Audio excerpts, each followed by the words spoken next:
Welcome to session 3 of the Don't Fear the Hypo series.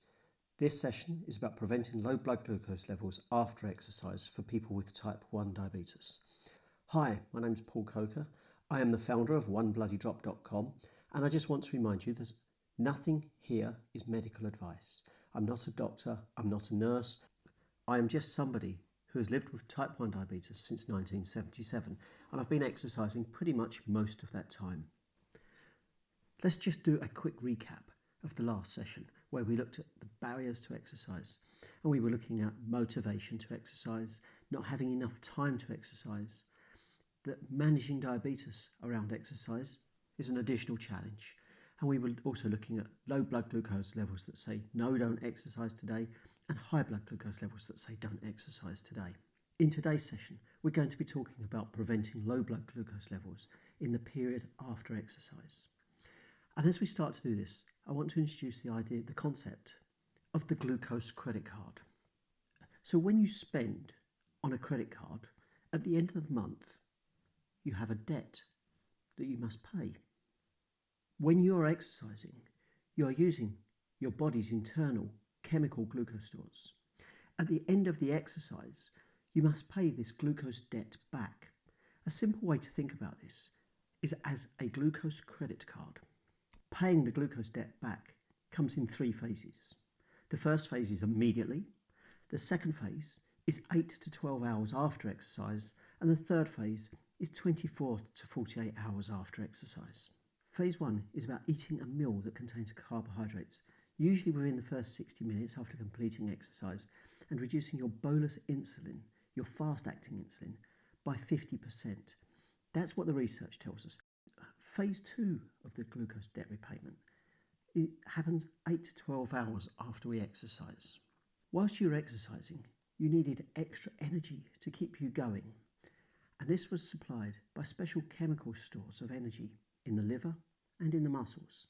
This chemical store is called glycogen, and the glycogen stores in your liver and your muscles need to be restocked from the glucose that is circulating in your blood, and this happens automatically around 8 to 12 hours after you stop exercising. If your exercise was late in the afternoon or in the evening, this increases the risk of a low blood glucose level overnight.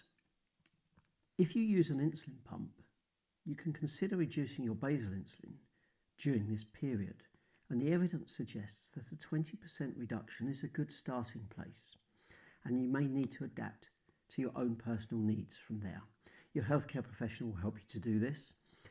If you use multiple daily injections and you did a long exercise session, like Nordic skiing or running a marathon, trekking, or a really long bike ride, then a 20% reduction in long-acting insulin on the first night after exercise is suggested. And again, your healthcare professional will be able to help you with this. If you exercised late in the afternoon or in the evening, it may be a good idea to have a snack containing glucose before bed, and that snack should probably be taken without insulin. Speak to your dietitian for the best recommendations on protein and glucose mix and the requirement for low glycemic index snacks that will be absorbed more slowly and offer you longer protection from low blood glucose levels overnight. Phase 3 of the glucose debt repayment plan is all about something called GLUT4 or glucose transporter 4. Exercising muscles produce a special glucose transporter called GLUT4, and this behaves a little bit like insulin. It helps us to move glucose from the blood to the inside of the muscle cells, where it's required to do work. GLUT4 can only work inside of the exercising muscles. It doesn't work across the whole body, but GLUT4 makes it seem like we're more sensitive to insulin. Once muscles start producing GLUT4, they carry on making it for 24 to 48 hours. This means that we're more sensitive to insulin during this time, and we might need to consider more snacks, or, for insulin pump users, reducing the basal rate by 20% for the first 24 hours after exercise is often suggested.